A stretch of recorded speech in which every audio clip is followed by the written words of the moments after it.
राधे राधे, जय श्री कृष्णा, जय जय श्री सीताराम। मानस पीयूष बालकांड। हरन मोह तम दिन कर कर से, सेवक साल पाल जलधर से। बाबा कह रहे हैं कि रामचरितमानस मोह का हरण करने वाला है। किस प्रकार? जिस प्रकार सूर्य अंधेरे को हटा देता है, उसी प्रकार ये रामचरितमानस मोह को दूर कर देता है।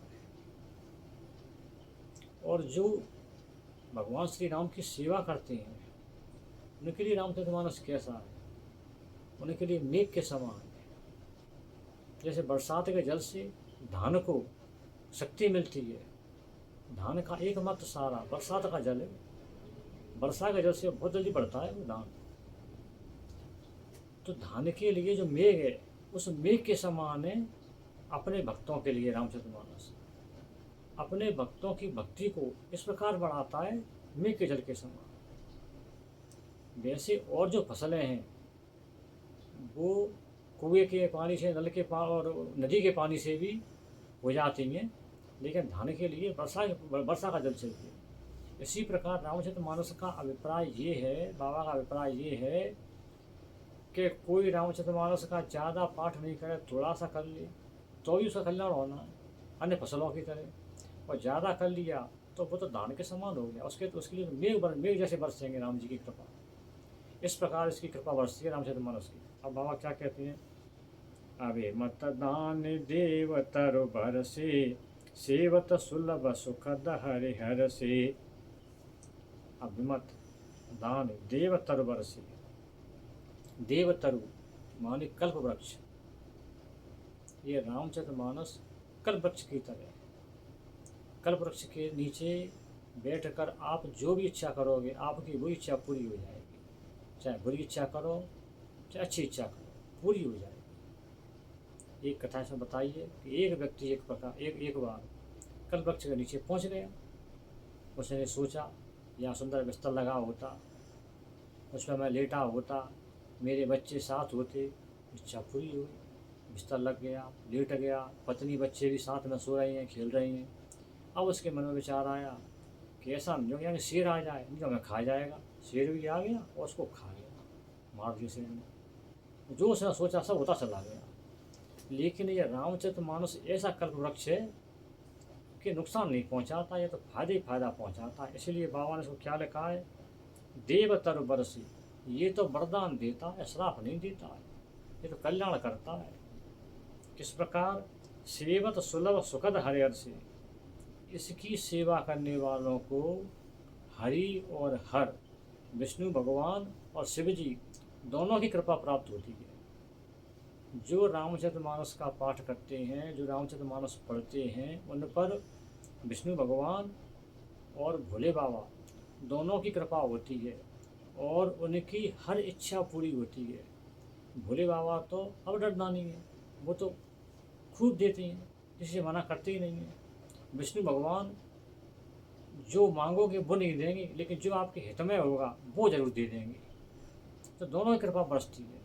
इसलिए रामचरितमानस का पाठ जरूर करना चाहिए, जरूर पढ़ना चाहिए। अब क्या कहते हैं बाबा? सुख विशरद नभ मन उलगन से, राम भगत जन जीवन धन से। जितने भी सुकवि हुए हैं, जितने भी अच्छे अच्छे कवि हुए हैं, वो कवि कैसे हैं? जिस प्रकार शरद ऋतु में आकाश स्वच्छ हो जाता है तो उसमें कई प्रकार के तारे दिखाई पड़ती हैं। बड़ा अच्छा लगता है आसमान शरद ऋतु में। ग्वार के महीने में, कार्तिक के महीने में बहुत अच्छा लगता है आसमान, कई तारे दिखाई देती हैं, झिलमिलाता है। इसी प्रकार जो साफ मन के कवि हैं, जो भगवान के प्रेमी कवि हैं, उनके हृदय में, उनके मन में राम जी की कथाएं अपने यहाँ प्रकट होती हैं। कोई प्रकट नहीं करता, अपने आप आती हैं, अपने आप प्रकट होती हैं। तो इसलिए बाबा ने कहा है कि राम भगत जन जीवन धन के। जो राम जी के भगत हैं, उनके लिए राम जी की भक्ति उनका जीवन धन है, उसके बिना वो नहीं रह सकते।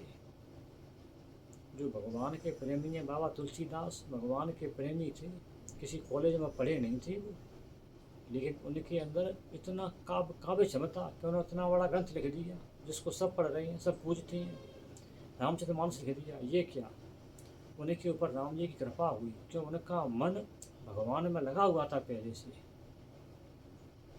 बाबा सूरदास जी के पास तो वो तो अंधे थे, उन्होंने क्या पढ़ा था, कुछ भी नहीं, वो तो कहीं किसी स्कूल में भी नहीं गए थे, लेकिन कृष्ण में उनका जीवन कृष्णमय था, उनका मन कृष्ण में लगा हुआ था, इसलिए वो ऐसे ऐसे पद गाते थे, ऐसे ऐसे पद गाते थे कि उनके पद आज यूनिवर्सिटी की परीक्षाओं में आते हैं। लड़के उन पर रिसर्च करते हैं, क्या पद लिखा है बाबा सूरदास ने। कबीरदास जी कहाँ गए थे पढ़ने, कहीं गए थे, लेकिन वो भगवान के भक्त थे, वो निराकार को मानते थे, लेकिन भक्त तो थे वो निराकार की सेवा करते थे। तो उनके हृदय में, इन भक्तों के हृदय में भगवान ने ये काव्य क्षमता ऐसी प्रकट कर दी कि अपने आप इनके मुँह से सरस्वती बोलने लगी, और ये भगवान के पद, भगवान की चौपाइयाँ, भगवान के छंद, भगवान के सोर ताल लिखने लगे, रामचरित्र लिखने लगे, कृष्ण चरित्र लिखने लगे, भगवान के भक्तिपूर्ण पदों को ये लिखने लगे।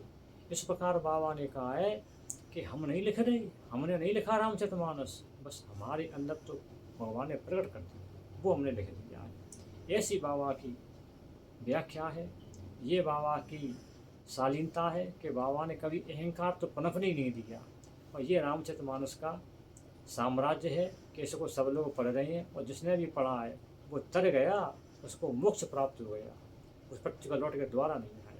जय जय श्री सीताराम। जय श्री कृष्ण। राधे राधे।